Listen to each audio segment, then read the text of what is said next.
सभी को नमस्कार। कैसे हैं दोस्तों? आशा है अच्छे से होंगे, पढ़ाई पर अपना ध्यान दे रहे होंगे। हम इस लेक्चर में शुरू करेंगे राष्ट्रीय आय भाग 1, है ना। ये समष्टि अर्थशास्त्र का, मैक्रो इकोनॉमिक्स का पहली यूनिट का फर्स्ट चैप्टर है। पिछले लेक्चर में हमने इस चैप्टर का आधा भाग पढ़ लिया था। उसमें हमने पहले सिलेबस की बात करी थी, फिर समष्टि अर्थशास्त्र व्यष्टि अर्थशास्त्र के बीच में क्या अंतर है या ये क्या होते हैं, अंतिम वस्तुएं की बात करी थी। अंतिम वस्तुओं के साथ साथ हमने मध्यवर्ती वस्तुओं की बात करी थी, मध्यवर्ती वस्तुओं का कॉन्सेप्ट समझा था। इसके बाद हमने उपभोक्ता वस्तुएं और पूंजीगत वस्तुओं के बारे में बात करी। उपभोक्ता वस्तुएं क्या होती हैं, कितनी तरह की होती हैं, पूंजीगत वस्तुएं क्या होती हैं। तो यहाँ तक की बात हमने सब समझी थी ढंग से। आशा है आपने वो सारी वीडियो लेक्चर ध्यान से सुना होगा, समझा होगा। यदि नहीं समझा है तो बेटा जी इस लेक्चर को देखने से पहले वो लेक्चर जरूर देख लें, उसके बिना आगे की चीज़ें समझ नहीं आएंगी, क्योंकि सब चीज़ें एक दूसरे से जुड़ी होती हैं। तो आज हम शुरू करेंगे स्टॉक और प्रवाह, स्टॉक एंड फ्लो। यहां से शुरू होगी बात। स्टॉक क्या है? स्टॉक की हम बात करें तो स्टॉक चर मीन्स वेरिएबल, जो जिसे हम अंकों में प्रकट कर सकते हैं, जिसको अंकों में मापा जा सकता है। आपने 11th स्टैटिक्स में सांख्यिकी वाले चैप्टर में चर की परिभाषा पढ़ी होगी। तो स्टॉक चर का अभिप्राय उस चर से है जिसे एक निश्चित समय बिंदु पर मापा जा सके। बेटा जी ये निश्चित समय बिंदु, ये रट्टा मार लो बस। ये शब्द लिखते ही आपको, यदि स्टॉक पूछते हैं वो, तो निश्चित समय बिंदु शब्द लिखते ही आपको 1 नंबर मिल जाना है। स्टॉक को कब कैसे नापते हैं हम? ऐसा चर जिसे हम एक निश्चित समय बिंदु पर मापा जा सके। निश्चित समय बिंदु का क्या अर्थ है, अब ये समझ लेते हैं। जैसे 20 जनवरी 2020 को आपके बैंक खाते में 5,000 रुपये हैं। ये एक स्टॉक अवधारणा है, स्टॉक कॉन्सेप्ट है। क्यों?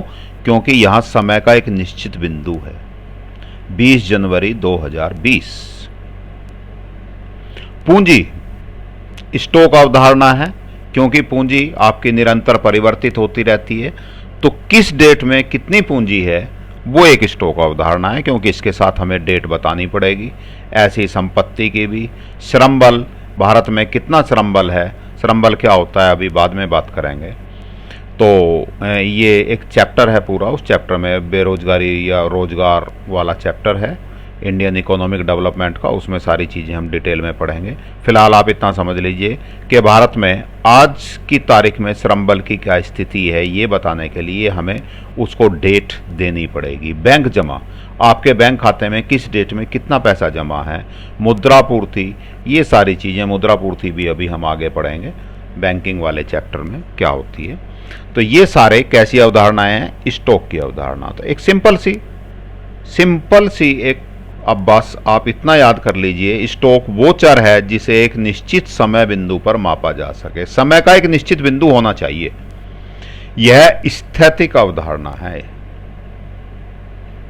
2 अंतर हो गए, एक अंतर परिभाषा का, एक अंतर ये, तीसरा अंतर आप कह सकते हैं एग्जाम्पल दे देंगे। आपसे जनरली क्वेश्चन पूछा जाता है स्टॉक और प्रवाह में अंतर बताइए। स्टॉक की परिभाषा पूछ सकते हैं, प्रवाह की परिभाषा पूछ सकते हैं, इससे ज़्यादा चीज़ें आपसे नहीं पूछी जाती। बात करें प्रवाह की, तो प्रवाह चर से अभिप्राय उस चर से है जो एक समय अवधि में मापा जा सकता है। देखिएगा बेटा जी, यहां क्या था? समय का एक निश्चित बिंदु, और यहां क्या है? एक समय अवधि। बस ये ही मुख्य अंतर है। स्टॉक में एक निश्चित समय बिंदु की बात कर रहे हैं या समय के एक निश्चित बिंदु पर बात करेंगे, यहां उसको मापेंगे कब? एक समय अवधि में। यह समय अवधि एक दिन हो सकती है, एक महीना हो सकती है, एक वर्ष हो सकती है, आदि कुछ भी हो सकती है। जैसे आपके परिवार की आय 50,000 रुपये प्रति महीना है। क्या शब्द आ गया बेटा? प्रति। अर्थात एक महीने में आपके परिवार की आय 50,000 रुपये है। आप कह सकते हैं मेरे परिवार की आय 1,000 रुपये प्रतिदिन है, तब भी वही बात है।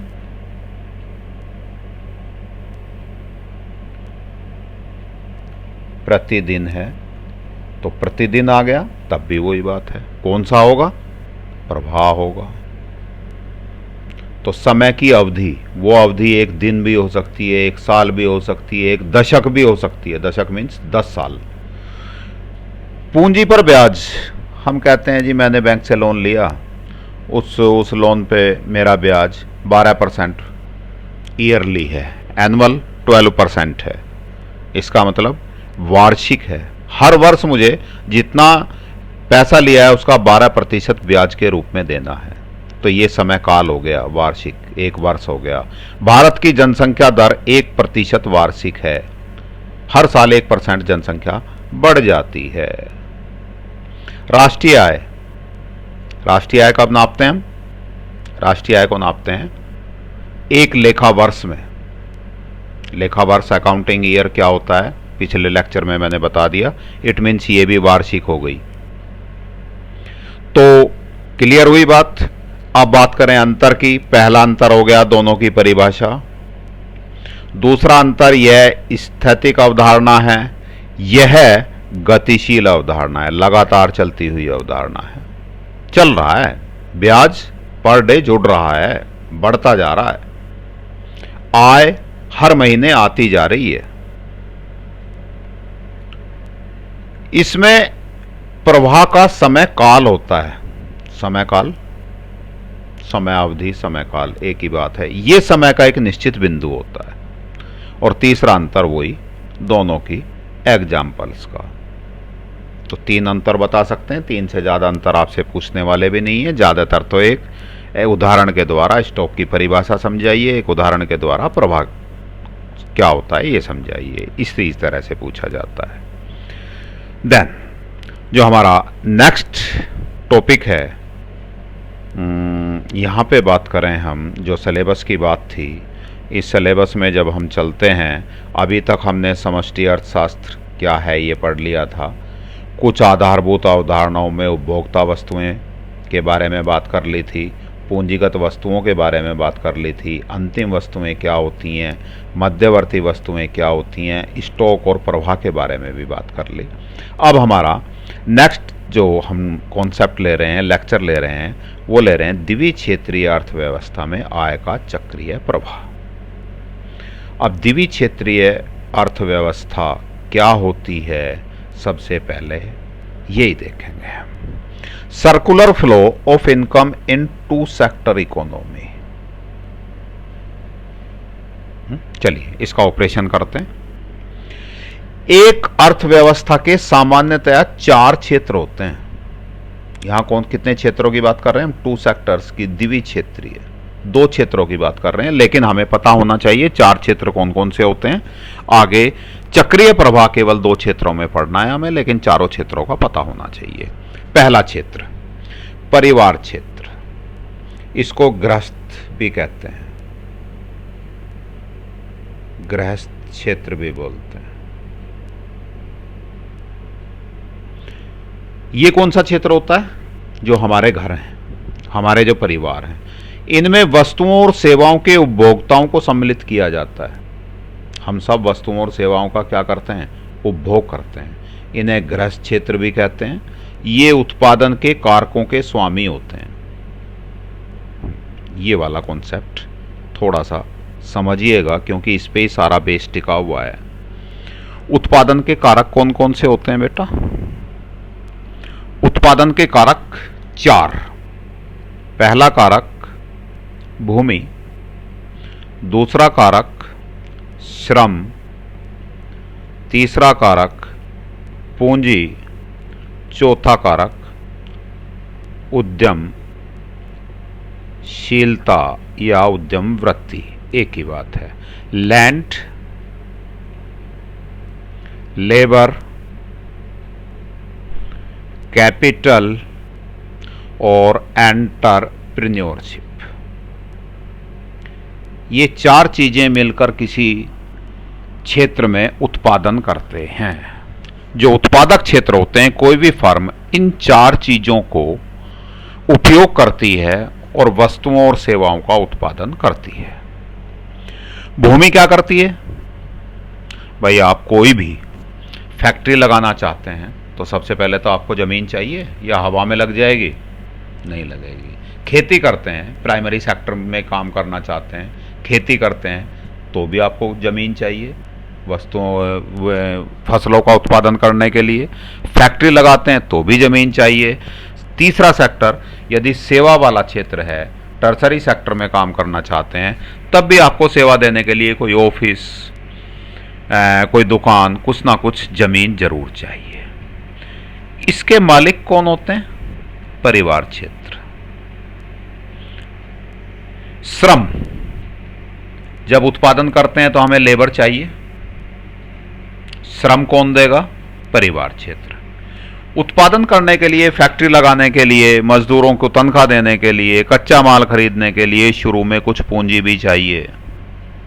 इस पूंजी को कौन देगा? परिवार क्षेत्र। उद्यमशीलता, किसी कार्य को करने का साहस, जोखिम लेने का साहस। भाई, मैं एक फैक्ट्री लगाना चाहता हूँ, मैं चाहता हूँ कि एक रेडीमेड गारमेंट की फैक्ट्री लगाऊं जिसमें शर्ट सिल के बेचा करूं। तो इस सारे सिस्टम को एस्टेब्लिश करने में मान लीजिए 5 लाख रुपए का खर्चा आता है। तो अब फैक्ट्री लगाने के लिए मुझे क्या चाहिए? भूमि चाहिए, श्रम चाहिए, कुछ मजदूर चाहिएंगे, कारीगर चाहिएंगे जो कपड़ा सील सकें, काट सकें, पूंजी चाहिएगी, पैसा 5 लाख रुपए मैंने जो बताया। उद्यमशीलता, उद्यमशीलता का अर्थ हो गया कि उस काम को हर एक व्यक्ति, जिसके पास 5 लाख रुपए हैं, हर व्यक्ति फैक्ट्री नहीं लगा लेगा। भाई, मैंने फैक्ट्री लगाई, पैसा डूब भी तो सकता है, घाटा भी तो हो सकता है। अब उस इतना पैसा लगाकर उत्पादन करके प्रॉफिट लेने का साहस भी होना चाहिए, उतना जोखिम मैं ले सकूं, ये कहलाता है उद्यमशीलता। इसको कौन लेता है भाई? ये उद्यमशीलता कौन देता है? परिवार क्षेत्र। सारी चीजें कौन दे रहा है? परिवार क्षेत्र। अब यहां आपके दिमाग में क्वेश्चन आता है, भाई उद्यमशीलता, फैक्ट्री का जोखिम तो कौन ले रहा है? मालिक लेता है फैक्ट्री का, और वो तो उत्पादक है। नहीं, वो फैक्ट्री में उत्पादक है, लेकिन अपने घर पे क्या है? वो परिवार क्षेत्र। इस चीज को ध्यान से समझिएगा। एक उत्पादक जब अपनी फर्म में बैठा होता है तो वो उत्पादक है, कोई भी व्यक्ति जब फर्म के अंदर बैठा हुआ है। लेकिन जब वो शाम को घर आ जाता है तो वो गृहस्थ है। एक गृहस्थ की तरह ही वो ब्रेड का, दूध का, सब्जी का, है ना, ये बहुत सारी सेवाओं का उपभोग करता है। तो एक ही व्यक्ति जब फर्म का मालिक है तो वो उत्पादक कह सकते हैं आप उसे, और जब वो घर आ जाता है तो क्या है? परिवार क्षेत्र है, उसका भी परिवार है, सब चीज़ों का ऐसे ही उपभोग करता है, अंतिम वस्तुओं और सेवाओं का उपभोग कर रहा है। और वो परिवार क्षेत्र का होने के कारण ही उद्यमशीलता कर रहा है, जोखिम उठा रहा है फैक्ट्री लगाने का, और तब वो उत्पादक बना। तो इसका मतलब उद्यमशीलता आई कहां से? परिवार क्षेत्र से। अब इस सारे काम में ये इन सबके स्वामी कौन है? परिवार क्षेत्र। ये परिवार क्षेत्र किसको दे रहे हैं ये कारक? फर्म को। और फर्म इसके बदले में जब भूमि उत्पादक क्षेत्र, परिवार क्षेत्र से उत्पादक क्षेत्र भूमि लेते हैं तो भूमि का किराया देंगे। लगान इत्यादि कुछ भी नाम कह सकते हैं, रेंट, रॉयल्टी या जो भी कुछ है। श्रम, परिवार क्षेत्र से जितने भी लोग श्रम देंगे उनको हम क्या देंगे? मजदूरी।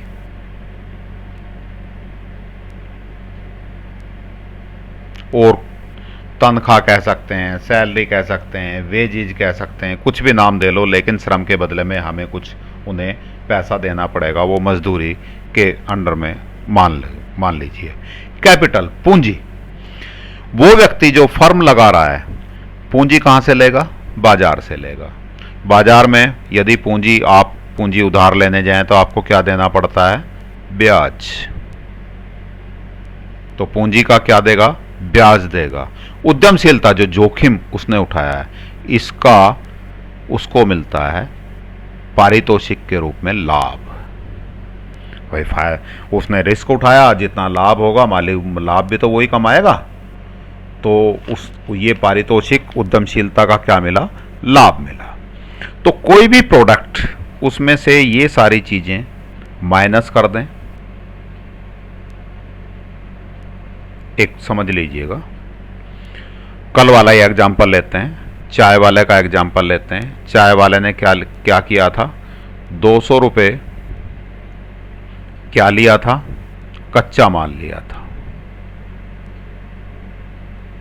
कच्चे माल में क्या क्या? दूध, चीनी, चाय पत्ती, एलपीजी गैस 200 रुपये की ली, इसको रूपांतरित करके 450 रुपये में उसने बेच दिया। कितना फ़ायदा हुआ उसे? 250 रुपये। नहीं, इसको हम कॉमन सेंस में कह देते हैं कि उसको कितना प्रॉफिट हो गया बेटा जी? 250 रुपये का लाभ हो गया। नहीं, 250 रुपये का लाभ नहीं हुआ। इस 250 में उसने 200 रुपये का कच्चा माल लिया था, 450 रुपये की चाय की बिक्री कर दी उसने। कितने रुपए बचे उसके पास? 250 रुपये। और हम जनरली कह देते हैं कि 250 रुपये का उसको लाभ हो गया। नहीं, लाभ नहीं हुआ। अब इसको हम दोबारा से देखते हैं। इस 250 रुपये में जो दुकान है उसका कुछ किराया देगा वो उस दिन का। मान लीजिए किराया दिया उसने 50 रुपये। जो उसने चाय बनाने के लिए व्यक्ति रखा था उसको मजदूरी भी देनी पड़ेगी? नहीं, यदि व्यक्ति रखा हुआ है तो मजदूरी देगा। खुद ही चाय बना रहा है, आप कहोगे जी वो तो खुद ही बनाता है चाय, तब भी वो परिवार क्षेत्र का आदमी है, आके मजदूरी कर रहा है ना, अपनी मजदूरी कर रहा है खुद की। तो श्रम किसने दे दिया उसको? उसकी फर्म को उसने खुद नहीं दे दिया। तो वो जब श्रम दे रहा है तो कौन से क्षेत्र का कहलाता है? परिवार क्षेत्र का। और जब वो उत्पादन कर रहा है तो फिर वो उत्पादक है। तो उसकी फर्म में, चाय बनाने की फर्म में श्रम कौन दे रहा है? वो खुद दे रहा है। तो उसकी मजदूरी मान लीजिए आपकी है 100 रुपये। इस सारे चाय की दुकान को सेटअप करने में मान लीजिए उसके 10,000 रुपये लगे थे। 10,000 रुपये का एक दिन का ब्याज मान लीजिए 10 रुपये है, या 20 रुपये मान लीजिए, 20 रुपये ब्याज हो गया। भले ये 10,000 रुपये उसने अपनी जेब से लगाए थे, उसको ब्याज किसी को देना नहीं है, फिर भी पूंजी का ब्याज तो मिलेगा ही। तो 20 रुपये ये हो गए। उसने जो उद्यमशीलता करी उसके बाद उसे उद्यमशीलता का लाभ मिला। उसने वो उद्यमशीलता भी परिवार क्षेत्र का होने के नाते खुद ही दी है अपनी फर्म में। यहाँ हो सकता है बड़ी फर्मों में कोई मैनेजर होता है, कोई सीईओ होते हैं और बड़े बड़े होते हैं, उन ज़्यादा चक्कर में नहीं पड़ेंगे। तो इसका मतलब कितना हो गया? ये इन तीन चीज़ों का 170 रुपये हो गया। 170 रुपये इसमें से घटा दूँ बेटा जी मैं, कितने बचे? 80 रुपये। 80 रुपये उसको लाभ के रूप में प्राप्त हुए। ये जो 250 रुपये हम लाभ बता रहे थे, 250 रुपये लाभ नहीं है, लाभ कितना है? 80 रुपये, जो उसको उद्यमशीलता के पुरस्कार के रूप में प्राप्त हुआ। इकोनॉमिक्स के हिसाब से ऐसे बात करेंगे। क्लियर हुई बात? सीधा सीधा इतना मोटा मोटा हिसाब नहीं लगाएंगे कि 200 रुपये का कच्चा माल लिया, 450 रुपये की चाय बेच दी, 250 रुपये का प्रॉफिट हो गया जी। उसे नहीं, प्रॉफिट नहीं हुआ। उसको दुकान का किराया भी देना है, उसको अपनी मजदूरी भी निकालनी है, उसको जो उसने पैसा लगा रखा है, चाहे जिसने पैसा लगा रखा हो, चाहे उसने उधार लेके लगाया है, चाहे अपनी जेब से लगाया, जेब से लगाया तब भी तो ब्याज उसको मिलना ही चाहिए। भाई वो कुछ भी ना करता, दुकान ना करता, वो 10,000 रुपये तो उसके पास होते, वो 10,000 रुपये किसी और को दे देता, तब भी तो 20 रुपये रोज उसको किराया मिलता ही, वो सॉरी ब्याज मिलता ही। तो ये तो बिना करे भी मिल रहा था, तो ये तो मिलना ही चाहिए उसे, तो ये भी हम माइनस करेंगे। ऐसे यदि वो कहीं और मजदूरी करता तो भी उसको 50 रुपये तो मिलते ही, अपनी दुकान में ना करके किसी और दुकान में वो मजदूरी करता तब क्या होता, तब भी 50 रुपये तो मिलते, तो ये भी उसको मिलने ही चाहिए। ये सारी चीज़ें मिलने के बाद जो उसके पास बचता है, ये ऐसे ही भले ही उसकी दुकान भी, जो रेंट हमने जोड़ा, कितने रुपए जोड़ा था, 50 रुपये, ये रेंट जो जोड़ा है, ये रेंट भी चाहे उसकी अपनी दुकान है, अपने मकान के नीचे दुकान खोल रखी है, तब भी उसको रेंट तो मिलता ही। मान लीजिए वो दुकान ना करता, किसी और को दे देता, तब भी तो 50 रुपये महीना, 50 रुपये रोज उसको दुकान का किराया मिलता ही, बिना कुछ करे ही मिलता। तो ये चीजें हमें जोड़नी पड़ेंगे। तो समझ आया। तो परिवार क्षेत्र उत्पादन के कारकों के स्वामी होते हैं। उत्पादन के कारक कौन कौन से, 4 कारक, भूमि, श्रम, पूंजी, उद्यमशीलता या उद्यम वृत्ति, एंटरप्रेन्योरशिप। लैंड का पुरस्कार क्या होता है, किराया या लगान। लेबर, श्रम का पुरस्कार मजदूरी होता है। पूंजी या कैपिटल का पुरस्कार ब्याज होता है। उद्यम वृत्ति, उद्यमशीलता, एंटरप्रेन्योरशिप का पुरस्कार लाभ होता है। दूसरा क्षेत्र, एक क्षेत्र हुआ। तो परिवार क्षेत्र ने क्या क्या किया, जो अंतिम वस्तुएं हैं उनका उपभोग करते हैं, अंतिम वस्तुओं और सेवाओं का उपभोग करते हैं, और उधर कारकों के स्वामी होते हैं। 2 काम होते हैं इनके, उपभोक्ता हैं और कारकों के स्वामी हैं। दूसरा क्षेत्र, उत्पादक क्षेत्र। इसमें अर्थव्यवस्था की सभी उत्पादन करने वाली इकाइयां सम्मिलित होती हैं। जो भी उत्पादन हो रहा है देश में, चाहे वो वस्तु है चाहे वो सेवा है, वो सभी इकाई शामिल होंगी इसमें। इन्हें फर्म भी कहा जाता है, जो अभी हम बात कर रहे थे, क्योंकि ये इसको हम इसको चाय की दुकान को फर्म क्यों कह रहे हैं, क्योंकि ये चाय का उत्पादन कर रहा है, इसलिए इसको फर्म भी कहा है हमने। इनको फर्म भी कहते हैं। यह वस्तुओं और सेवाओं के उत्पादन हेतु क्या करते हैं, क्या काम करते हैं, वस्तुओं और सेवाओं का उत्पादन करते हैं, पहला काम। और ये उत्पादन कैसे करेंगे, उत्पादन के कारकों, कौन कौन से कारक, भूमि, श्रम, पूंजी, उद्यमशीलता। इसको कौशल भी कह देते हैं बेटा, उद्यमशीलता ही है, एक ही है ये उद्यमशीलता, उद्यम वृत्ति, कौशल एक ही चीज है। की सेवाओं को परिवार क्षेत्र से किराए पर लेते हैं। ये सारी चीजें मैंने अभी समझाया। इनके स्वामी कौन है, परिवार क्षेत्र। ये परिवार क्षेत्र इन चीजों को किराए पे किसे दे रहे हैं, उत्पादक क्षेत्र को, फर्मों को। और फर्में इन सेवाओं को किराए पर प्राप्त करती हैं और वस्तुओं और उनकी सहायता से वस्तुओं और सेवाओं का उत्पादन करती हैं। एक बार दोबारा समझते हैं इस चीज को। परिवार क्षेत्र के 2 काम हो गए, अंतिम वस्तुओं और सेवाओं का उपभोग करना। दूसरा काम, ये कारकों के स्वामी होते हैं, कारकों के मालिक होते हैं, और इन कारकों को ये फर्म या उत्पादक क्षेत्र को किराए पर देते हैं। उत्पादक क्षेत्र के 2 काम हो गए, कारकों के स्वामियों से, कारकों के स्वामी कौन, परिवार क्षेत्र। तो परिवार क्षेत्र से कारक सेवाओं को किराए पर लेते हैं, और कारक सेवाओं को किराए पर लेने के बाद उन कारक सेवाओं से वस्तुओं और सेवाओं का उत्पादन करते हैं।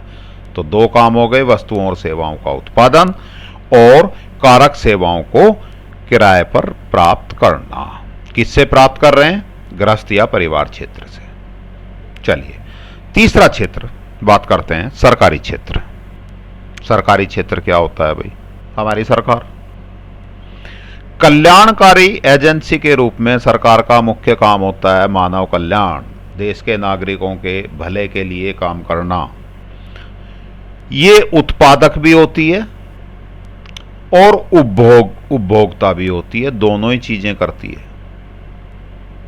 कैसे, सरकारी कुछ फैक्ट्रियां हैं, वहां क्या कर रही है, उत्पादन कर रही है। सरकार की मिलिट्री होती है, सैनिक होता है, देश की रक्षा, सेवा करता है, सेवा का उत्पादन हो रहा है। पुलिस आपकी सुरक्षा करती है, सेवा का उत्पादन कर रही है। न्यायालय आपको न्याय देते हैं, न्याय दिलवाने में सहायता करते हैं, सेवा दे रहे हैं। सरकारी अस्पताल, डॉक्टर, ये सारे क्या हो रहा है? उत्पादन हो रहा है। उपभोक्ता भी है सरकार। सारे ऑफिसों में बिजली खर्च हो रही है, सरकार पानी भी लेती है। जितना हमारे स्कूल में पानी आता है तो एज ए स्कूल क्या हो गया? पानी का उपभोक्ता हो गया। स्कूल में डेस्क आती हैं, स्कूल में चौक डस्टर आते हैं, तो हम कंज्यूम भी कर रहे हैं चीज़ों को। पेट्रोल कंज्यूम करते हैं, पुलिस की गाड़ी में क्या डल रहा है? पेट्रोल डल रहा है। बहुत सारी बिल्डिंग हैं, सरकारी बिल्डिंग हैं, उनके मेंटेनेंस पे खर्चा आता है, उनकी देख रेख पे खर्चा आता है। तो सरकार उपभोक्ता भी है और उत्पादक भी है, दोनों ही है। सरकार की बहुत सारी फैक्ट्रियां भी हैं जहां वो वस्तुओं और सेवाओं का उत्पादन कर रही है, तो उत्पादक भी है और उपभोग भी है। क्लियर हुई बात सरकारी क्षेत्र की। चौथा क्षेत्र क्या पढ़ रहे हैं बेटा जी? एक बार दोबारा ध्यान दीजिएगा। अर्थव्यवस्था के 4 क्षेत्र पढ़ रहे हैं। किसी अर्थव्यवस्था में 4 क्षेत्र होते हैं: परिवार क्षेत्र, उत्पादक क्षेत्र, सरकारी क्षेत्र या सरकार कह सकते हो आप, चौथा विदेशी क्षेत्र। इसको शेष विश्व क्षेत्र भी कहा जाता है। जैसे हम अपने देश में बैठे हुए हैं, हमारे लिए विदेश कौन या शेष विश्व कौन? भारत को छोड़ के जितनी भी दुनिया है सब शेष विश्व। यदि कोई अमेरिका में बैठ के शेष विश्व या विदेशी क्षेत्र की बात करे तो अमेरिका को छोड़ के बाकी सारी दुनिया, अर्थात जिस देश में हम बात कर रहे हैं उस देश को छोड़ के बाकी सारा संसार शेष विश्व। इसमें उन क्रियाओं को सम्मिलित किया जाता है जो वस्तुओं के निर्यात तथा आयात से जुड़ी हुई है। हम कुछ वस्तुओं का निर्यात करते हैं, कुछ का आयात करते हैं, तो ये सारी चीजें कौन से क्षेत्र में? विदेशी क्षेत्र में। क्लियर? 4 क्षेत्र: परिवार या गृहस्थ क्षेत्र, उत्पादक क्षेत्र, सरकारी क्षेत्र, विदेशी क्षेत्र। लेकिन हमारे सिलेबस में जो बात है चक्रीय प्रवाह की, सर्कुलर फ्लो की बात है केवल द्विक्षेत्रीय अर्थव्यवस्था में। द्विक्षेत्रीय अर्थव्यवस्था में 2 क्षेत्र, इन 4 क्षेत्र पढ़ लिए हमने। 4 क्षेत्र में से 2 क्षेत्र कौन कौन से? द्विक्षेत्रीय अर्थव्यवस्था में उत्पादक, जिनको हम उत्पादक क्षेत्र, जिनको हम फर्म भी कह रहे थे, उधर गृहस्थ क्षेत्र जिसको हम परिवार कह रहे थे, अर्थात पहले दोनों सरकार और विदेशी क्षेत्र दोनों छोड़ दिए हमने। इन दोनों को शामिल किया जाता है। क्लियर बात?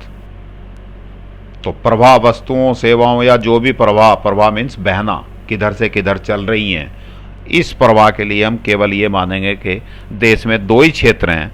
कौन कौन से? उत्पादक क्षेत्र, गृहस्थ क्षेत्र।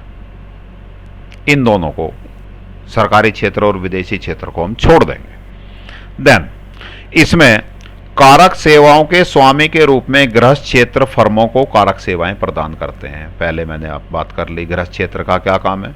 2 काम।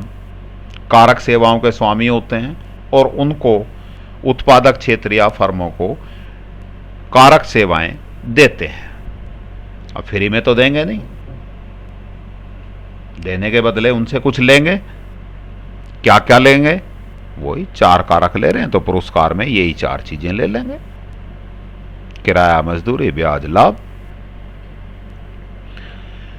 इन कारक सेवाओं की सहायता से फर्म वस्तुओं और सेवाओं का उत्पादन करती है। क्लियर? और भुगतान के रूप में गृहस्थ क्षेत्र को किराया, मजदूरी, ब्याज तथा लाभ देती है। इसको हम जो कारक हैं, इस कारक का बेटा एक नाम और भी है, कहीं आपको पेपर में ऐसा ना लिखा मिल जाए। फैक्टर बोलते हैं इसको, और एक नाम हिंदी में साधन भी बोलते हैं इसको। साधन सेवाएं, यहां कारक भुगतान का नाम क्या हो जाएगा? साधन भुगतान। तो कारक का क्या नाम हो गया बेटा? एक और साधन। वैसे इसको आप इंग्लिश में बात करें तो एक फैक्टर वर्ड चल जाएगा। ये फैक्टर पेमेंट हो गई, वो कारक सेवाएं फैक्टर सर्विस हो गई, उनको साधन सेवाएं भी कहेंगे। तो उनके बदले भुगतान के रूप में कारक भुगतान करती हैं। कारक भुगतान कौन कौन से हो गए बेटा जी? किराया, मजदूरी, ब्याज, लाभ। किराया किसका? भूमि का। मजदूरी ये लैंड, ये लेबर। ब्याज कैपिटल का। लाभ एंटरप्रेन्योरशिप का। भूमि का किराया मिलेगा, लेबर का या श्रम का मजदूरी मिलेगी, पूंजी का ब्याज मिलेगा, उद्यमशीलता का लाभ मिलेगा। गृहस्थ क्षेत्र, अभी एक काम हुआ है। क्या काम हुआ है? गृहस्थ क्षेत्र ने उत्पादक क्षेत्रों को, फर्मों को, अब आगे हम फर्म शब्द इस्तेमाल करेंगे थोड़ी देर, बार बार दो शब्द इस्तेमाल नहीं करेंगे। तो गृहस्थ क्षेत्र फर्मों को कारक सेवाएं देते हैं, उसके बदले में कारक भुगतान या साधन भुगतान या फैक्टर पेमेंट उनको वापस मिलता है। किस रूप में? किराया, मजदूरी, ब्याज, लाभ। गृहस्थ क्षेत्र इस प्राप्त आय को फर्म द्वारा उत्पादित वस्तुओं और सेवाओं के उपभोग पर व्यय करता है। भाई जो पैसा मिला उसे लैंड के रूप में, जो किराए के रूप में भी पैसा मिल रहा है, मजदूरी के रूप में भी, ब्याज के रूप में भी, लाभ। इस पैसे का करते क्या हो आप लोग? आप परिवार क्षेत्र से हो, आपका घर परिवार क्षेत्र में आता है। क्या करते हैं? हम वस्तुओं और सेवाओं का उपभोग करते हैं, उस पैसे से खरीदते हैं।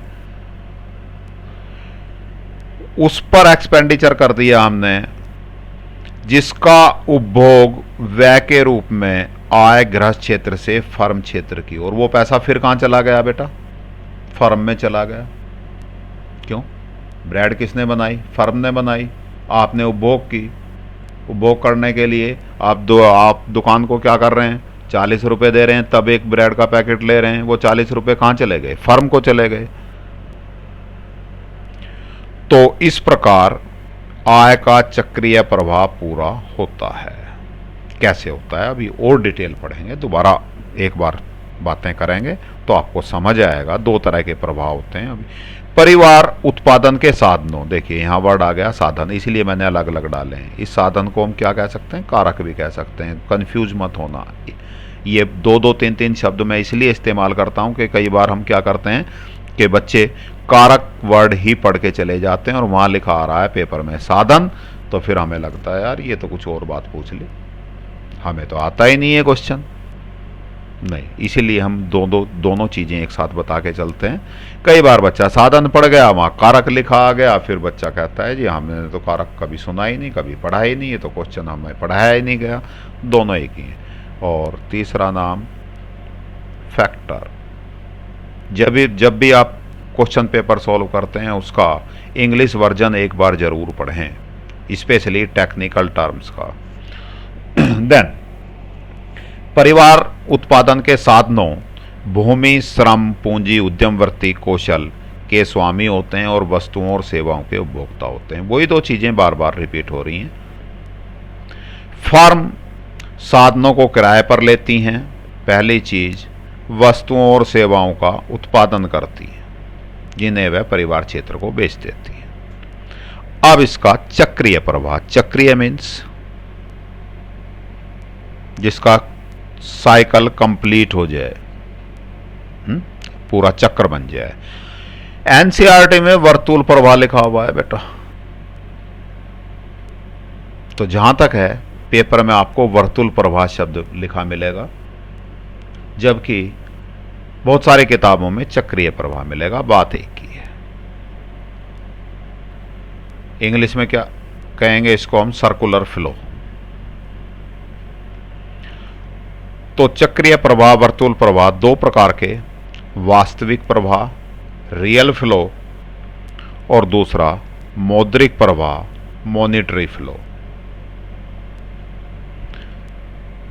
तो रियल फ्लो की बात करें तो रियल फ्लो पहला, इसको नंबर 1 डाल देते हैं। दो तरह के प्रवाह हमने पढ़े, एक रियल फ्लो, वास्तविक प्रवाह, इसे भौतिक प्रवाह भी कहते हैं। भौतिक मीन्स वही जिसमें वस्तुएं दिखें हमें। वास्तविक प्रवाह से अभिप्राय साधन सेवाओं का परिवार से फर्म की ओर प्रभाव और बदले में वस्तुओं और सेवाओं का फर्म से परिवार को प्रभाव से है। किसका प्रभाव हो रहा है, कौन सी चीजें चल रही हैं? इधर तो साधन सेवाएं, कारक सेवाएं, फैक्टर सर्विसेज, और उधर वस्तुओं और सेवाएं। पैसे का कहीं कोई जिक्र नहीं है। क्लियर बात? अर्थात अर्थव्यवस्था के विभिन्न क्षेत्रों, फिलहाल यहां दो की पढ़ रहे हैं, तो दोनों क्षेत्रों में वस्तुओं और सेवाओं के प्रवाह से है। यहां दोनों क्षेत्रों के बीच मुद्रा के प्रयोग के बिना केवल वस्तुओं और सेवाओं का आदान प्रदान होता है।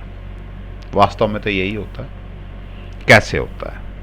दो क्षेत्र, पहला क्षेत्र हमने ले लिया परिवार क्षेत्र, दूसरा क्षेत्र फर्म। द्विक्षेत्रीय अर्थव्यवस्था में वर्तुल प्रवाह या सर्कुलर फ्लो हम पढ़ रहे हैं। परिवार क्षेत्र किसके स्वामी हैं बेटा? कारक या साधन सेवाओं के। कारक या साधन सेवाएं कौन सी? भूमि, श्रम, पूंजी और उद्यम वृत्ति। इन कारक सेवाओं को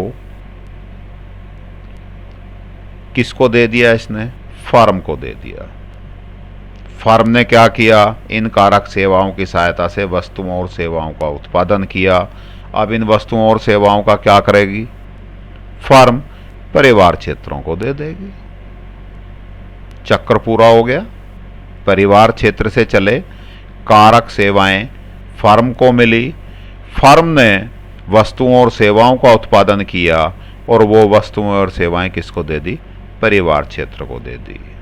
एक तरह का ये आप कह सकते हैं नॉन मॉनेटरी मेथड हो गया। पैसे का कहीं कोई जिक्र नहीं है।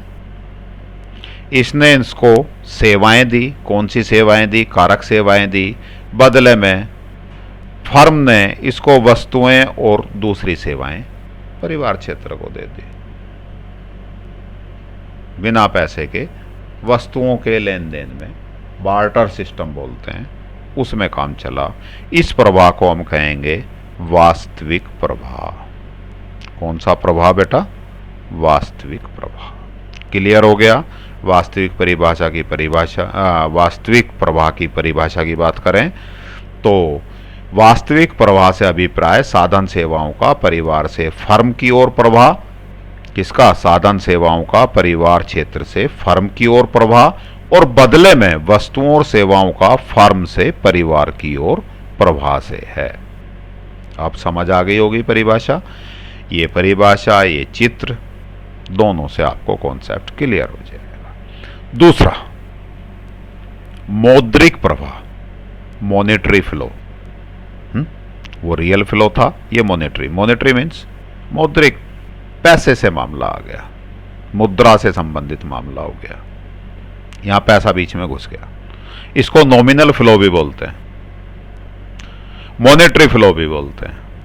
मौद्रिक प्रवाह से अभिप्राय फर्म द्वारा परिवार को उनके साधनों के लिए साधन भुगतान के प्रवाह से है। इन्होंने क्या किया था बेटा जी? कारक सेवाएं दी थी। इन सेवाओं के बदले परिवार क्षेत्र को ये क्या करेगा? कुछ पैसा देगा। ऐसा ही करेगा। परिवार क्षेत्र ने फर्म को कारक सेवाएं दी। कारक सेवाओं के बदले में फर्म परिवार क्षेत्र को पैसा देगी, मुद्रा देगी। ठीक है, फिलहाल इसको मैं खराब नहीं करता हूं, ये अलग चित्र बना हुआ है, इसलिए वहीं बात करेंगे। और बदले में पैसा कहां से चला? फर्म से चला। कारक सेवाओं के बदले चल के कहां आ गया? परिवार क्षेत्र को आ गया। परिवार क्षेत्र में आने के बाद अब पैसा कहां गया? परिवार क्षेत्र के पास। बदले में परिवार से फर्म को उनके द्वारा उत्पादित वस्तुओं और सेवाओं के क्रय हेतु दिए गए उपभोक्ता व्यय के प्रवाह से है। फर्म क्या कर रही हैं? वस्तुएं और सेवाएं इसे दे रही हैं, फ्री में तो देंगे नहीं। वो पैसा परिवार क्षेत्र किसको देगा? फर्म को देगा। क्यों देगा? क्योंकि बदले में वस्तुओं और सेवाएं ले रहा है। तो अब इन चीजों का हम ओरिजिनल वस्तुओं और सेवाओं का या कारक सेवाओं की बात नहीं करेंगे। मौद्रिक प्रवाह में पैसा कैसे घूमता है उसकी बात करेंगे। इन दोनों क्षेत्रों के बीच मुद्रा का विनिमय होता है। पैसा चल रहा है, कैसे कैसे चल रहा है ये देखिएगा। फर्म है, फर्म ने क्या किया, साधन भुगतान किए। साधन कौन कौन से, कारक, किराया, मजदूरी, ब्याज, लाभ। इसके रूप में पैसा किसको दे दिया, परिवार क्षेत्र को। अब ये पैसा परिवार क्षेत्र के पास है, इस पैसे को खर्च करेगा परिवार क्षेत्र वस्तुओं और सेवाओं पर उपभोग व्यय के रूप में जो फर्म ने उत्पादन करी हैं। जब फर्म से वस्तुएं और सेवाएं लेगा तो बदले में पैसा कैसे देगा, फर्म को देगा। फर्म फिर परिवार क्षेत्र को दे देगी, परिवार क्षेत्र फिर वस्तुओं और सेवाओं का उपभोग करेगा, फर्म को दे देगा। इस तरह से एक साइकिल कंप्लीट हो जाएगा। इस साइकिल को बोलेंगे मौद्रिक प्रवाह, क्योंकि यहाँ पैसा चल रहा है, मुद्रा चल रही है, मुद्रा का विनिमय हो रहा है, इसलिए इसको मौद्रिक प्रवाह बोलते हैं। दोनों को एक साथ यदि हम जोड़ के देखें तो बेटा जी, पहले हमने पढ़ा था वास्तविक प्रवाह, रियल फ्लो। उसमें क्या किया था, साधन सेवाएं परिवार ने किसको दी, फर्म को दी। फर्म ने इसके बदले में क्या किया, साधन भुगतान कर दिया मुद्रा के रूप में परिवार को। लेना देना हो गया। इन्होंने भूमि, श्रम, पूंजी, उद्यम वृत्ति फर्म को दी, फर्म ने उसके बदले में क्या किया, इनको पैसा दे दिया, साधन भुगतान कर दिया। किस रूप में, किराया, मजदूरी, ब्याज, लाभ। दूसरा क्या हुआ, फर्म ने वस्तुओं और सेवाओं का उत्पादन किया, वो वस्तुओं और सेवाएं किसको दे दी, परिवार को दे दी। परिवार ने उसके बदले में क्या किया, इनको खरीदने पर उपभोग व्यय किया, पैसा खर्च किया। वो पैसा जो यहां से साधन भुगतान के रूप में मिला था, वो पैसा वापस फर्म को कर दिया। चक्र दोनों कंप्लीट हो गए। ये वास्तविक प्रवाह, बाहर वाला चक्र मौद्रिक प्रवाह। वास्तविक प्रवाह यदि आप क्लॉकवाइज चला रहे हैं, घड़ी की दिशा में चला रहे हैं, तो मौद्रिक प्रवाह एंटी क्लॉकवाइज, घड़ी की दिशा के विपरीत चलेगा। तो ये ऐसे चल रहा है तो ये ऐसे चलेगा, ये ऐसे चल रहा है तो ये ऐसे चलेगा। तो अंदर वाला चक्र हमने ऐसे घुमाया है, बाहर वाला चक्र हमने ऐसे घुमाया, दोनों एक दूसरे के उल्टे हो गए। चलिए जी, अब बात करें चक्रीय प्रवाह का महत्व की बात करें हम। महत्व क्या है भाई, अंतर क्षेत्रीय परस्पर निर्भरता का ज्ञान। एक दूसरे पर निर्भर हैं। अकेला परिवार क्षेत्र जिंदा नहीं रह सकता, अकेला फर्म क्षेत्र जिंदा नहीं रह सकता। ये इस पर निर्भर है, किस काम के लिए, साधन सेवाओं के लिए। साधन, इसके बिना इसको साधन सेवाएं नहीं मिलेंगी, इसके बिना ये अपनी वस्तुओं और सेवाओं को बेच नहीं सकता। परिवार क्षेत्र फर्म पे निर्भर है, ये साधन सेवाएं का मालिक है लेकिन अपने पास रख के बैठा रहेगा। फर्म नहीं होंगी तो ये साधन सेवा किसको देगा, जब नहीं दे पाएगा तो इसको पैसा मिलेगा, नहीं मिलेगा। उधर जब पैसा नहीं मिलेगा तो ये वस्तुएं और सेवाएं खरीद पाएगा, नहीं खरीद पाएगा। या फर्म क्षेत्र नहीं होगा तो वस्तुओं और सेवाओं का उत्पादन होगा, नहीं होगा तो इसकी आवश्यकताओं की पूर्ति होगी, नहीं होगी। राष्ट्रीय आय का अनुमान लगाने में, टोटल कितना उत्पादन हुआ पूरे देश में, इसका अनुमान लगाने में चक्रीय प्रवाह इंपॉर्टेंट है। नेक्स्ट टॉपिक इज भरण और क्षरण, इंजेक्शन एंड लीकेज। कई बार इसके बारे में क्वेश्चन पूछ लिया जाता है। पहला भरण, इसको समावेश भी बोलते हैं, इंजेक्शन बोलते हैं। भरण से अभिप्राय चक्रीय प्रवाह में आय के आने से होता है। इस चक्रीय प्रवाह में और आय सम्मिलित हो जाए। पहले मान लीजिए 100 रुपये घूम रहे थे, ये 100 रुपये इन्होंने दिया और परिवार क्षेत्र ने इसको साधन सेवाएं दी, बदले में 100 रुपये दिए। 100 रुपये परिवार क्षेत्र को मिले, ये 100 रुपये वस्तुओं और सेवाओं पर उपभोग व्यय के रूप में फर्म क्षेत्र में चले गए दोनों के। फिर ये 100 रुपये वापस यहाँ आ गए, यहाँ से फिर यहाँ पे चले गए, 100 रुपये घूम रहे हैं। यदि 100 के बजाय किसी तरह से यहाँ 150 रुपये हो जाएं, 50 रुपये और डाल दें इस चक्र में, तो फर्म से कितने मिलेंगे, 150 रुपये। 150 रुपये से फिर ये वस्तुएं और सेवाएं अपना उपभोग व्यय बढ़ा देंगे, ये भी कितना खरीदेंगे, 150 रुपये का। तो फर्म इसका मतलब फर्म को ज़्यादा वस्तुएं और सेवाएं उत्पादन करने को मिलेंगी, ज़्यादा जीडीपी होगी। तो चक्रीय प्रवाह में आय के आने से होता है, कैसे आय बढ़ सकती है, 50 रुपये कहाँ से आएंगे भाई, 100 से 150 कहाँ से आ जाएंगे। सरकारी उपभोग व्यय, सरकार अपना उपभोग व्यय बढ़ा दे, तो जब अपना उपभोग बढ़ाएगी तो ज़्यादा वस्तुएं और सेवाएं खरीदेगी, ज़्यादा पैसा खर्च करेगी, फर्म को ज़्यादा पैसा मिलेगा, ये फर्म परिवारों से ज़्यादा साधन सेवाएं लेगी, इसके बदले में परिवारों को ज़्यादा पैसा देगी। सरकारी निवेश व्यय, सरकार खुद इन्वेस्टमेंट कर दे, निर्यात कर दे, बाहर माल फर्म तैयार करके बेच दे, इससे क्या होगा, जो विदेश चला गया, अब यहाँ कितने सारे क्षेत्र, चारों क्षेत्र सम्मिलित कर लिए अब हमने, सरकारी क्षेत्र भी और निर्यात और आयात वाला शेष विश्व क्षेत्र या विदेशी क्षेत्र भी। तो जब विदेश में निर्यात कर दिया तो वहाँ से पैसा आएगा, इसका मतलब फर्म को उत्पादन बढ़ाना पड़ेगा, अपने देश के परिवार क्षेत्र को भी सामान देना है और अब विदेशों को भी देना है। तो उत्पादन बढ़ाने के लिए ज़्यादा कारक सेवाएं लेगी, पैसा उसके पास विदेश से आ ही रहा है, तो कारक सेवाओं को, कारक सेवा के मालिक कौन है, परिवार क्षेत्र, परिवार क्षेत्र को ज़्यादा पैसा दे पाएगी। जब परिवार क्षेत्र के पास ज़्यादा पैसा होगा, वो ज़्यादा वस्तुओं और सेवाओं की मांग करेगा, अर्थात उपभोग व्यय बढ़ा देगा। इस तरह से निवेश भरण या समावेश के रूप में मिलता है। जब परिवार और फर्म की आय बढ़ती है, ऐसी अतिरिक्त आय से उत्पादित वस्तुओं और सेवाओं की मांग के स्तर में वृद्धि होती है। भाई परिवार क्षेत्र की आय बढ़ेगी, क्या करेगा, मांग ज़्यादा करेंगे वस्तुओं और सेवाओं की, ज़्यादा आराम की ज़िंदगी, ज़्यादा आसान ज़िंदगी जीना चाहेंगे। मांग में वृद्धि के कारण अर्थव्यवस्था के उत्पादन स्तर में जब मांग बढ़ेगी तो फर्में क्या करेंगी, उत्पादन बढ़ाएंगी, जिससे चक्रीय प्रवाह का विस्तार होता है, अर्थात चक्रीय प्रवाह पहले से ज़्यादा बड़ा हो जाएगा। ज़्यादा बड़ा का, जैसे यहाँ 100 रुपये का चक्रीय प्रवाह था, अब कितने का हो जाएगा, 150 रुपये का। क्षरण या वापसी, इसका दूसरा रूप भी हो सकता है। ये भरण या समावेश का उल्टा है, इसको हम लीकेज बोलते हैं। क्या बोल रहे हैं, लीकेज। क्षरण या वापसी या लीकेज, क्षरण से अभिप्राय चक्रीय प्रवाह से मुद्रा की राशि के बाहर निकल जाने से है। भरण से अभिप्राय आय के उस भाग से होता है, क्षरण से अभिप्राय आय के उस भाग से होता है जो आय के चक्रीय प्रवाह से नहीं गुजरता।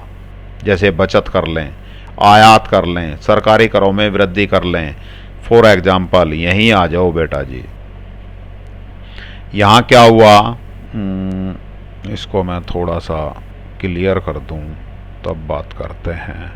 यहाँ हमने क्या किया कि पहले 100 रुपये का चक्र बन रहा था, अब इस परिवार ने क्या किया कि 100 रुपये की वस्तुओं और सेवाएं नहीं खरीदी, 100 रुपये के बजाय 75 रुपये की ही खरीदी।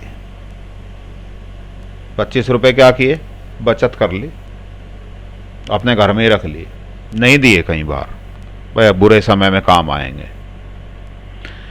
अब ये कितने रुपए की वस्तुएं और सेवाएं खरीद रहा है, 75 रुपये की। पहले कितने का उत्पादन कर रहा था, 100 रुपये की वस्तुओं और सेवाओं का, अब कितने की कर रहा है, 75 रुपये की, अर्थात वस्तुओं और सेवाओं का उत्पादन कम हो गया। कम होने पे ये कम उत्पादन करने के लिए साधन सेवाएं भी कैसी लेगा, कम ही लेगा।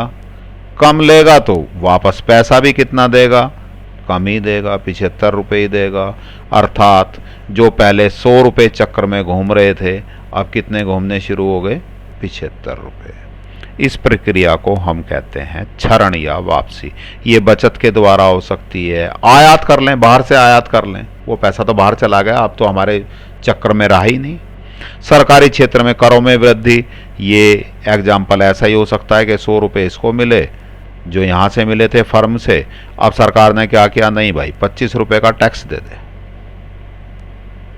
25 रुपये का किसने, सरकार ने टैक्स लगा दिया इस पर, कितने रुपए बचे, 75 रुपये। तो अब कितने खर्च कर सकता है, 75 ही खर्च कर सकता है, तो 75 रुपये की वस्तुएं और सेवाएं खरीदेगा।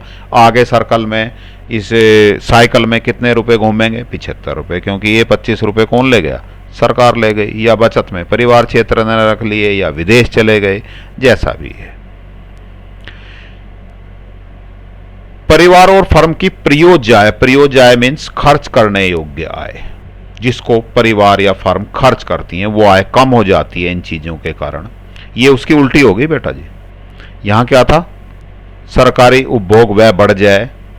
यहाँ सरकारी उपभोग व्यय बढ़ने के बजाय क्या किया कि सरकारी करों में वृद्धि कर दी, सरकारी निवेश व्यय में वृद्धि करी, यहाँ पर बचत हो गई, यहाँ निर्यात के बजाय इसका उल्टा आयात हो गया। इस कारण वर्तमान में उत्पादित वस्तुओं और सेवाओं पर व्यय करने के लिए उपलब्ध नहीं होता, क्योंकि वो 25 रुपये जो एग्जाम्पल दिया मैंने वो ही इनमें से कहीं चले गए, तो अब पूरा पैसा वस्तुओं और सेवाओं पर व्यय करने के लिए उपलब्ध नहीं है। इससे घरेलू अर्थव्यवस्था में उत्पादित वस्तुओं के मांग के स्तर में कमी हो जाएगी। जो पहले 100 रुपये की वस्तुओं और सेवाओं की मांग करता था, अब कितने रुपए की वस्तुओं और सेवाओं की मांग करेगा, 75 रुपये की, जिससे अर्थव्यवस्था में उत्पादन के स्तर में कमी होगी। और जब उत्पादन कम होगा तो चक्रीय प्रवाह में संकुचन हो जाएगा, सिकुड़न हो जाएगी। यहाँ चक्रीय प्रवाह में क्या हो रहा था, विस्तार हो रहा था, यहाँ संकुचन हो गया। ये चैप्टर लगभग कंप्लीट है। कुछ अन्य महत्वपूर्ण परिभाषाएं की बात कर लें जो बीच बीच में आपको मिलती रहेंगी, तो आपको वो शब्द समझ आ जाएं। समग्र मांग, एक अर्थव्यवस्था में एक लेखा वर्ष, जब भी हम मैक्रो इकोनॉमिक्स की बात करेंगे, अर्थव्यवस्था के पूर्ण बड़े स्तर की बात करते हैं तो संपूर्ण अर्थव्यवस्था के स्तर पर बात करेंगे। अधिकांशतया लेखा वर्ष की बात करते हैं। लेखा वर्ष अकाउंटिंग ईयर 1 अप्रैल से 31 मार्च पिछले टॉपिक में मैंने बता दिया था। एक लेखा वर्ष की अवधि के दौरान सभी वस्तुओं और सेवाओं की खरीद पर किया गया व्यय समग्र मांग कहलाता है। कुल कितना पैसा हम वस्तुओं और सेवाओं पर उस अकाउंटिंग ईयर में खर्च कर रहे हैं वो कहलाएगा हमारी समग्र मांग। समग्र पूर्ति सेम, एक अर्थव्यवस्था में एक लेखा वर्ष के दौरान वस्तुओं और सेवाओं का कुल उत्पादन समग्र पूर्ति, जितनी वस्तुओं और सेवाओं का उत्पादन होगा वही तो हमें मिलेंगी, वही पूर्ति होंगी। समग्र उपभोग, वस्तुओं और सेवाओं का जितना उपभोग करते हैं वो कहलाएगा समग्र उपभोग, है ना। वही एक अर्थव्यवस्था में एक लेखा वर्ष की अवधि के दौरान, ये शब्द तो सब में कॉमन ही है, सभी वस्तुओं और सेवाओं का, ये भी एक लगभग कॉमन है वस्तुओं और सेवाओं का, इसमें भी वस्तुओं और सेवाओं का, ये तो कॉमन ही है। समग्र निवेश, एक अर्थव्यवस्था में एक लेखा वर्ष के दौरान सभी उत्पादकों द्वारा ऐसी वस्तुओं की खरीद पर किया गया व्यय जो उनके पूंजी के स्टॉक में वृद्धि करता है। निवेश की बात नेक्स्ट टॉपिक में हम करेंगे, नेक्स्ट लेक्चर में, तब आपको ढंग से समझ आ जाएगी। निवेश मीन्स फिलहाल इतना समझ लीजिए, अपना उत्पादन बढ़ाने के लिए कोई भी उत्पादक जो पैसा खर्च करता है, मीन्स उसने 2 मशीन खरीद ली एक के बजाय, कच्चा माल ज़्यादा खरीद लिया जो उसके पूंजी के स्टॉक में वृद्धि करे, जिसके कारण उसके उत्पादन को बढ़ाने में सहायता मिलती हो, वो कहलाता निवेश। घरेलू आय, एक देश की घरेलू सीमा में एक लेखा वर्ष के दौरान सर्जित की गई आय है।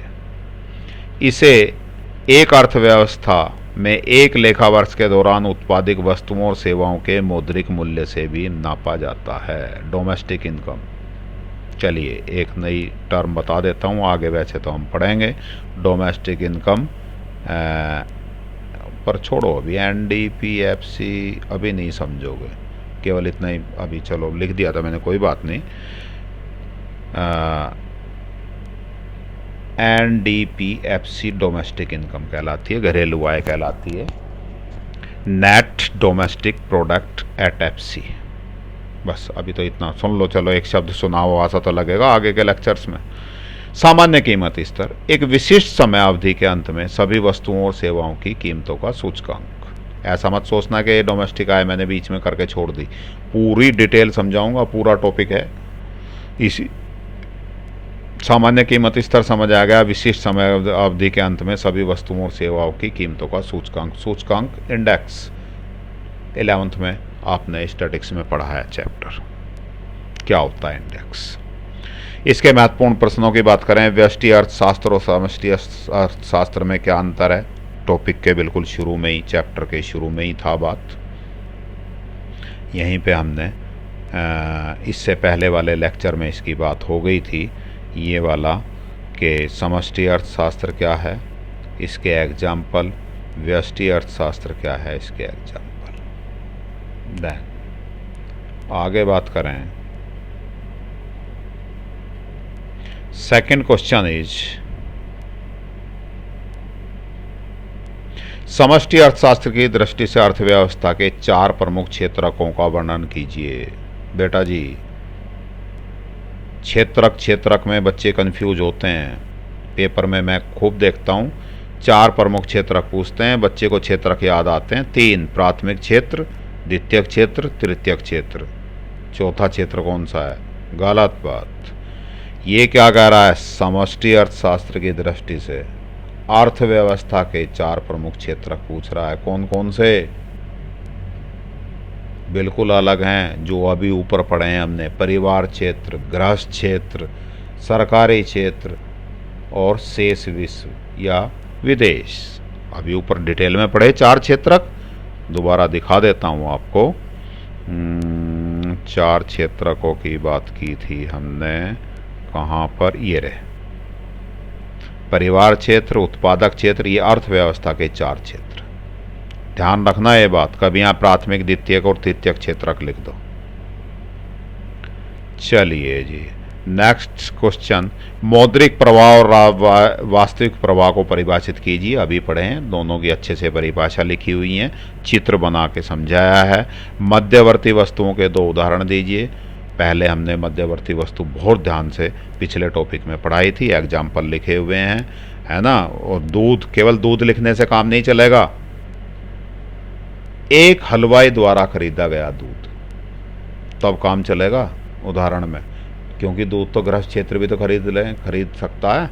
तो केवल दूध लिख के काम नहीं चलेगा, आपको दूध किसने खरीदा है ये भी बताना पड़ेगा, क्योंकि मध्यवर्ती और अंतिम वस्तुओं का उस वस्तु के अंतिम उपयोग पर निर्भर करता है कि वो मध्यवर्ती है या अंतिम है।